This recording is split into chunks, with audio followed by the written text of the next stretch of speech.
I, as many people in science communication, am fascinated with flat earthers. Here you have a group of people steadfastly rejecting evidence that's right in their face.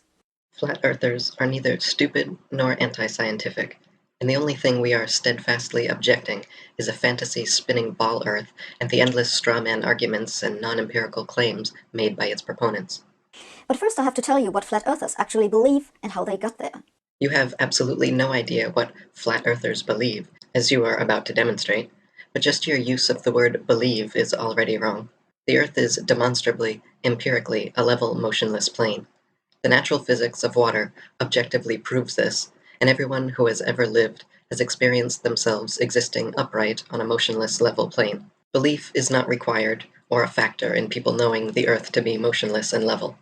For the members of your heliocentric cult, however, belief is most certainly required, as there is no demonstrable empirical evidence proving Earth to be a tilting, wobbling, spinning oblate pear hurtling around the sun.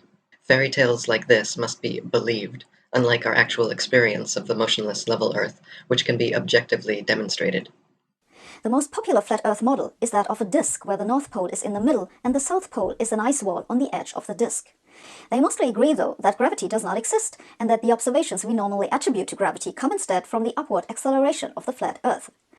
The statement that flat earthers mostly agree the effects of gravity are caused by an upward accelerating flat Earth disk is the most blatantly dishonest thing said in this presentation.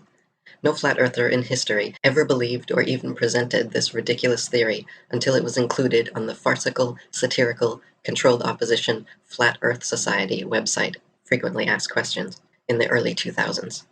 I have not found a single flat earther outside of the Flat Earth Society who believes or promotes that misinformation, and the tens of thousands of flat earthers on my channel will back me up on this.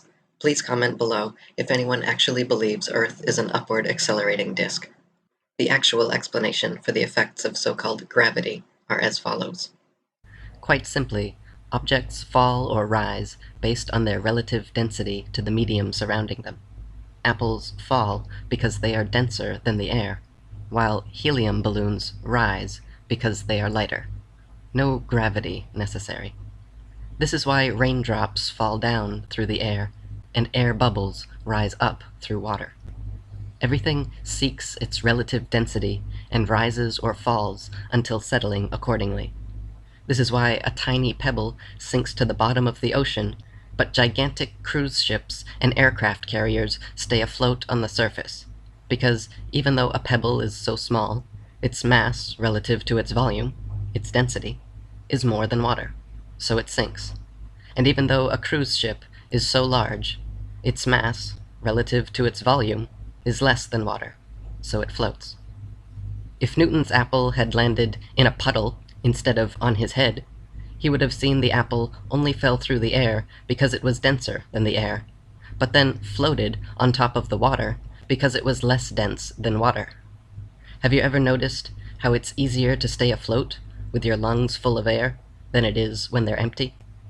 Submarines float on the surface when their ballast tanks are filled with air, but when the vents are opened and seawater floods in, they begin to sink as the submarine's density becomes greater than water.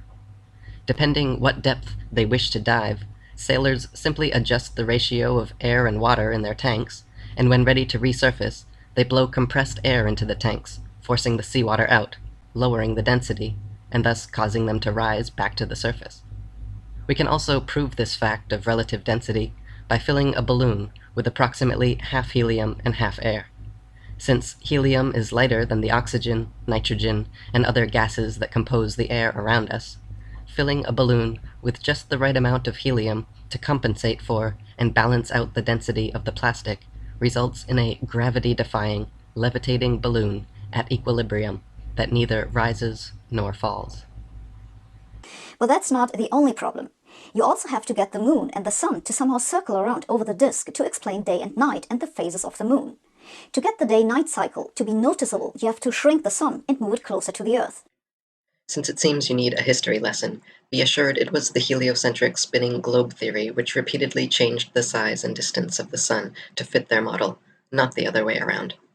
Geocentric scientists didn't, quote, shrink the sun and move it closer to the Earth.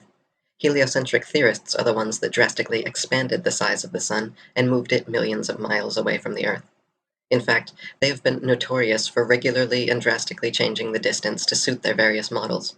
For instance, in his time, Copernicus calculated the Sun's distance from Earth to be 3,391,200 miles. The next century, Johannes Kepler decided it was actually 12,376,800 miles away.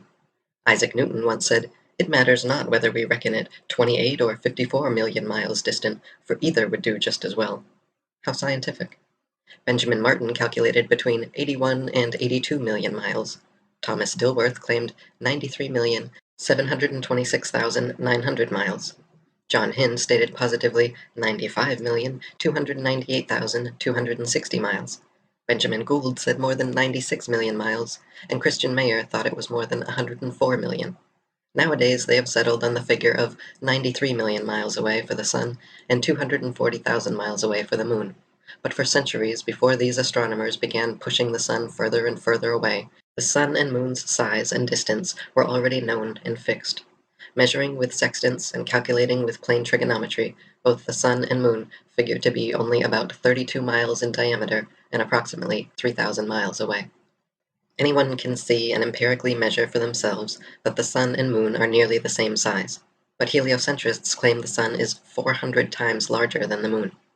Anyone can also see and measure for themselves that the Sun and Moon are nearly the same distance away from Earth, but heliocentrists claim the Sun is 400 times further away than the Moon.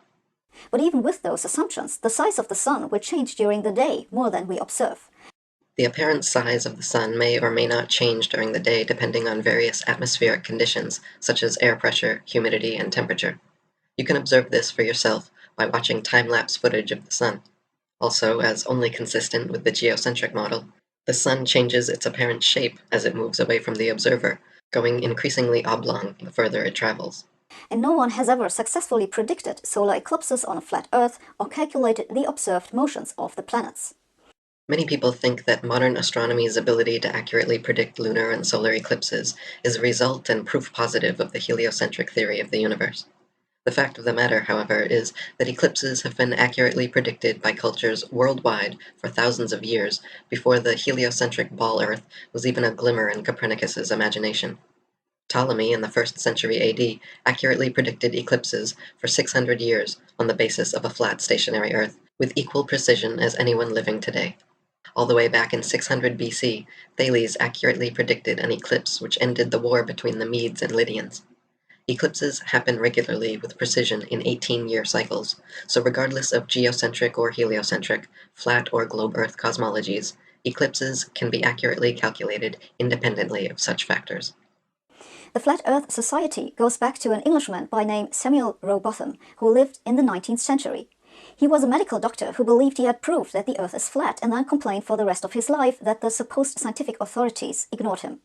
Samuel Rowbotham founded the Universal Zetetic Society, not the Flat Earth Society. The Flat Earth Society is a controlled opposition group that mixes truth with lies and satire to discredit genuine flat Earth research, a job they have been doing for a long time now. Founded in 1970 by Leo Ferrari, a suspected Freemason and philosophy professor at St. Thomas's University, Leo spent his life making a mockery of the legitimate subject of our flat Earth. Though he passed away in 2010, his Flat Earth Society still exists today online as a website and forum, which, still true to form, purports several false flat Earth arguments and treats the entire subject as a deadpan joke. After Rowbotham's death in 1884, the flat Earth idea was carried forward by another British guy, Samuel Shenton. In 1954, Shenton created the International Flat Earth Society. Few people cared. He died in 1971. After his death, the Flat Earth Society was taken over by the US-American Charles Johnson. But even after the advent of the internet, flat earthers did not attract much attention. Johnson died in 2001, at which point the Flat Earth Society had 3,500 or so members. The job then fell to another American, Daniel Shenton, who is not related to the earlier Shenton, but whose logic falls right in line. The IFERS, the International Flat Earth Research Society, was the spiritual successor to Rowbotham's Universal Zetetic Society, and neither of these had anything to do with the Flat Earth Society, which you keep claiming and whose logo you keep showing. Rowbotham, Shenton, and Johnson were the original operators of genuine Flat Earth groups long before Leo Ferrari created his farcical Flat Earth Society in 1970. After Johnson and Ferrari's deaths, Daniel Shenton took over the satirical organization and has been running it ever since. ruining the good names and work of the original International Flat Earth Research Society and Universal Zetetic Society. To give an idea of how the controlled opposition works, consider the example of Leo Ferrari's pumpkin-sized rock he would always take during interviews and lectures, claiming he brought the stone back from the edge of our flat Earth. He would say with a huge smirk on his face how his boat had fallen over the edge, but he was luckily saved by hanging onto this rock.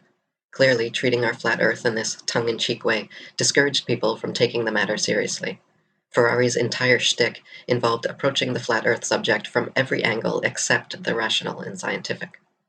Shenton had the idea to set up a wiki page for the Flat Earth community. Still, no one cared, but in 2016, everything changed. What happened in 2016 is that a few devout flat earthers put up videos here on YouTube, and that really got things going by way of recruiting new believers. Not to toot my horn, but the modern flat Earth resurgence, the moment when the flat Earth tides shifted and the exponential growth of the current movement began, as shown by Google Analytics, was clearly around and after November 2014, the exact month when I exploded all of my flat Earth research onto the internet. In November 2014, I published the first pro-flat Earth book written in 50 years, The Flat Earth Conspiracy, along with several popular articles and videos on the subject, garnering over 40 million views on my first channel alone, began giving radio interviews, restarted Charles Johnson's IFERS, and soon published 200 Proofs Earth is Not a Spinning Ball, to this day the most viewed flat Earth video and most read flat Earth book of all time. These simultaneous actions, my intentional exploding of credible flat Earth information onto the internet all at once, which I had been preparing for years before, were undoubtedly the catalysts behind the exponential growth curve seen beginning November 2014, and not just the result of some random YouTubers in 2016, as Sabine claims. There is no appealing to authority here. You have totally yourself collected all this evidence about how society works. You have also yourself collected lots of evidence that science works. Any airplane, any laptop, any pair of glasses is evidence that science works. It's evidence that the system works. It's evidence for how the whole world works. So, if you cannot recall just what experiments demonstrate that the Earth is not flat, or if you cannot immediately figure out what's wrong with flat earthers' arguments, there's no shame in rejecting their claims, because your rejection is based on evidence, evidence that science works. So for anyone having trouble following Sabine's logic, eyeglasses and laptops exist, therefore the Earth is a spinning globe. And if you cannot articulate why you believe such a ridiculous, non-empirical, non-demonstrable claim such as bodies of water clinging to and wrapping around the underside of a tilting, wobbling, spinning sphere, don't be ashamed because, quote, science works.